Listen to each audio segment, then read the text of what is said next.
اللہ الرحمن الرحیم۔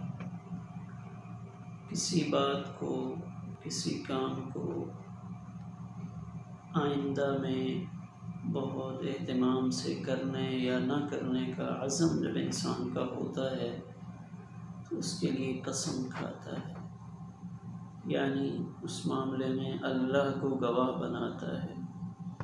قسم کے احکامات قرآن اور احادیث میں بیان کیے گئے ہیں، ہمیں اس کے بارے میں معلوم ہونا چاہیے کہ ہم کون سی قسم کھا رہے ہیں۔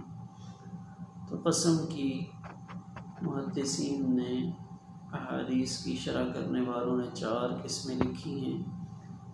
پہلی وہ قسم جو منعقد ہوتی ہے، یعنی قسم کھانے سے وہ قسم لازم ہوتی ہے، یعنی یہ کہنا کہ میں اللہ کی قسم میں جمعہ کے دن روزہ رکھوں گا، میں یہ کام کروں گا، اتنے پیسے صدقہ کروں گا، تو اب اس قسم کو پورا کرنا چاہیے اور یہ قسم اس پر لازم ہے۔ اگر یہ اس قسم کو پورا نہیں کرتا تو اس شخص کو قسم کا کفارہ دینا پڑے گا۔ قسم کا کفارہ کیا ہے؟ سب سے پہلے غلام آزاد کرے، اگر وہ نہ ہو، اب وہ دور نہیں رہا غلاموں کا، تو پھر 10 مسکینوں کو کھانا کھلائے 2 وقت، یا 10 مسکینوں کو کپڑا پہنائے، یعنی ایک سوٹ ان کو لے کر دے، یا تیسری صورت ہے کہ وہ 3 روزے رکھ لے۔ یہ قسم کو توڑنے کا کفارہ ہے، یعنی اگر میں نے قسم کھائی تھی کہ میں آئندہ آنے والے جمعہ کے دن روزہ رکھوں گا اور میں نے نہیں رکھا، تو اب مجھے قسم کا کفارہ دینا ہوگا، چونکہ میں اس قسم میں حانث ہو گیا ہوں، یعنی میں اس قسم کو توڑ بیٹھا ہوں۔ اس طرح قسم کی ایک اور قسم کی دوسری قسم وہ یمین لغو کہلاتی ہے، یعنی جو ہمارا تکیہ کلام ہے۔ بہت سارے لوگ ہر بات کے ساتھ قسم کھاتے ہیں، بخدا بخدا واللہ واللہ۔ جو ہمارا تکیہ کلام بن چکی ہے، اس سے کوئی تاکید مقصود نہیں ہوتی، بات بات پہ قسم کھائی جاتی ہے، تو یہ یمین لغو کہلاتی ہے۔ اس یمین لغو میں ایک صورت اور بھی ہے کہ ایک آدمی گزشتہ زمانے میں کسی ہو جانے والے کام کے بارے میں اپنے گمان کے مطابق وہ قسم کھا لیتا ہے۔ مثلا وہ اپنے خیال میں کہتا ہے، اس کا گمان یہ ہے کہ فلاں جگہ بارش ہوئی ہے، وہ کہتا ہے اللہ کی قسم کل فلاں جگہ بارش ہوئی تھی، حالانکہ وہاں بارش نہیں ہوئی، یعنی گزرے ہوئے زمانے میں اپنے زعم اور گمان کے مطابق کسی ایسے کام پر قسم کھانا جو واقعتاً ایسا نہیں تھا، یعنی حقیقت نہیں تھی، اس نے اپنے خیال میں قسم کھائی، تو یہ قسم یمین لغو کہلاتی ہے۔ بظاہر اس پر مواخذہ نہیں ہوگا۔ اور تیسری قسم یمین غموس کہلاتی ہے۔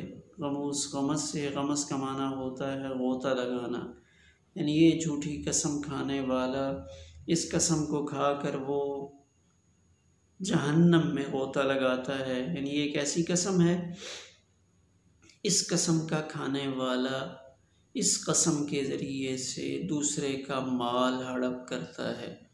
مثلا عدالتوں میں ایسی جگہوں پہ جھوٹے قسمیں کھائی جاتی ہیں کہ اللہ کی قسم اس نے میرا اتنا مال دینا ہے، تو اب اس نے جھوٹی قسم کھائی ہے، جیسے ہمارے ہاں کاروبار میں اور تجارت میں یہ جھوٹی قسمیں کھائی جاتی ہیں اور بتایا جاتا ہے کہ یہ چیز میں نے اتنے کی لی ہے اور اتنی میں پہنچ ہے میری، یعنی غلط بیانی کی جاتی ہے۔ یہ غلط بیانی کس لیے ہے؟ تاکہ اس کے ذریعے سے انسان دوسرے کا مال ہڑپ کرے اور ہضم کرے، تو یہ بڑی شدید قسم ہے۔ اس قسم کا دنیا میں تو کوئی کفارہ نہیں ہے، لیکن آخرت میں اس کا مواخذہ بہت سخت اور شدید ہونے کا اندیشہ ہے۔ اب اس کے بارے میں شریعت نے کوئی کفارہ یا کوئی اور حکم بیان نہیں فرمایا، لیکن اس غمز کا معنی ایسا ہے کہ آدمی جھوٹی قسم کے ذریعے سے جب دوسرے کا مال ہڑپ کر رہا ہے یا دوسرے کی عزت اچھال رہا ہے، تو آخرت میں اس کو بہت زیادہ نقصان ہونے کا اندیشہ ہے۔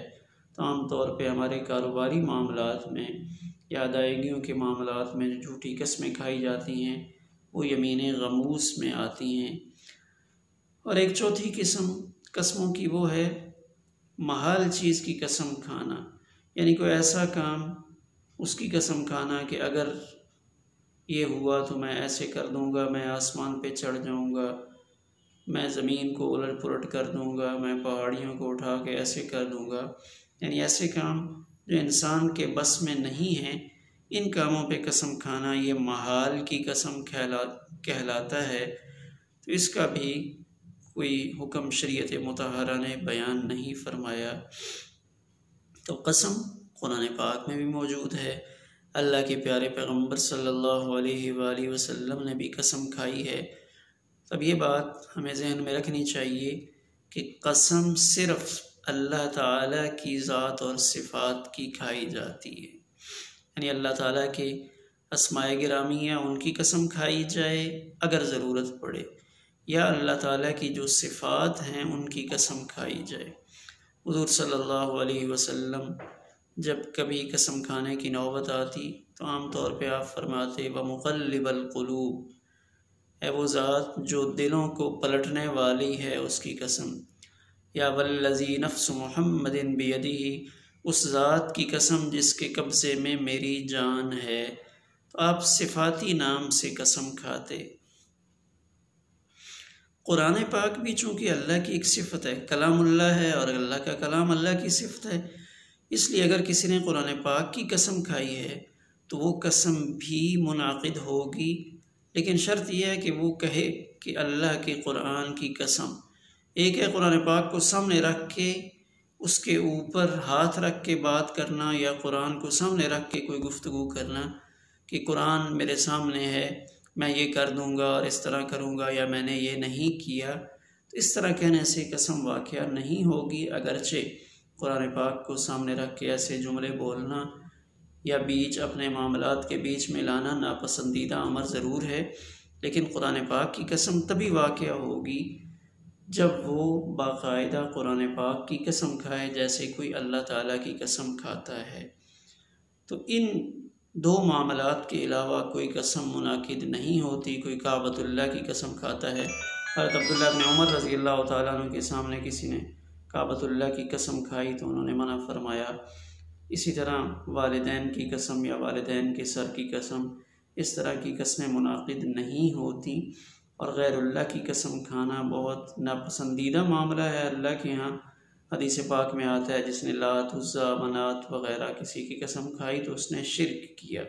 اول تو قسم کھانی نہیں چاہیے، لیکن اگر قسم کھانے کی نوبت آئے تو پھر صرف اللہ تعالیٰ کی ذات کی قسم کھائی جائے اور پھر اس قسم کو پورا کرنے کی کوشش کی جائے۔ مزید اگر کوئی معلومات درکار ہوں تو وہ کمنٹ میں ذکر کر دیں، انشاءاللہ میں اس کی تفصیل ذکر کر دوں گا۔